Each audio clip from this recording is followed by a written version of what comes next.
नमस्कार भावांनो, आज चालू असलेल्या वडकी हिंदकेसरी मैदानामध्ये एक धप्पा बसलेला आहे आणि एक धक्का बसलेला आहे.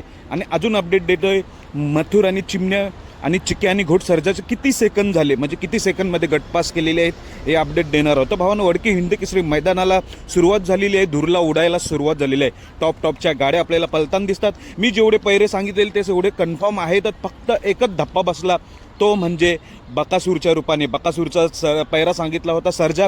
शेवटपर्यंत मी 100% आणि खात्रीशीर बकासूरचा पैरा सांगितलाच नव्हता. याचं कारण म्हणजे कन्फर्मच कळत नव्हतं, पण शेवटी घरचाच साथ म्हणून धप्पा दिला. मी 4 दिवस आधी 2 वेळेला व्हिडिओ टाकली होती की महाराज नवीन खरेदी, त्याचा पैरा असा आहे की घरचाच साथ पळणार आहे. कारण की मी त्यांच्याकडून माहिती घेतली होती, ते स्वतः म्हटलं होते की महाराजचा पैरा घरचाच साथ पळणार आहे. म्हणून मी अंदाज लावला होता की साम्राज्य असू शकतो किंवा नाशिकचा विराट असू शकतो, पण होता तर त्याच्यासोबत आपला लाडका देव. तर भावांनो, बकासूर आणि महाराज चांगला स्पीड लागलाय गटाला. गट क्रमांक 13 मध्ये ही गाडी पळाली आणि गट पास होऊन गाडी सेमीसाठी पात्र झालेली आहे.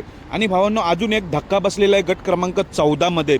वेगाचा शेवट सर्जा आणि मानगरचा वादळ ही जोडी पळताना दिसली, तर त्या गटामध्ये गट क्रमांक 14 मध्ये सर्जाचा आणि मानगर वादळचा पराभव झालेला आहे.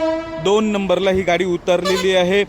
खरं तर त्या सर्जाच्या गटामध्ये जी गाडी पळाली कडेने, तिचं कौतुक करावं तेवढं कमीत. ती देवाभाई म्हणून होता, जो छत्रपती संभाजीनगरचा देवाभाई, तो सर्जाच्या गटामध्ये होता. वेगाचा शेवट सर्जाचा, पण वेगाचा शेवट सर्जाची हार होऊन हा एक धक्का बसलेला आहे. सर्जाच्या नावाने धक्का आणि धप्पा बसलेला आहे बकासूरच्या नावाने. आणि भावांनो, घोट सर्जा आणि चिक्याचा गटपास गट क्रमांक 11 मध्ये 26 सेकंदाने पार पाडलेला आहे गटपास. आणि मथुर आणि चिमण्या गट क्रमांक 8 मध्ये पळाली. मथुर आणि चिमण्या देखील 26 सेकंद, म्हणजे दोघांचा स्पीड सेम. त्यामुळे सेमीला आज धुरला उडणार आहे.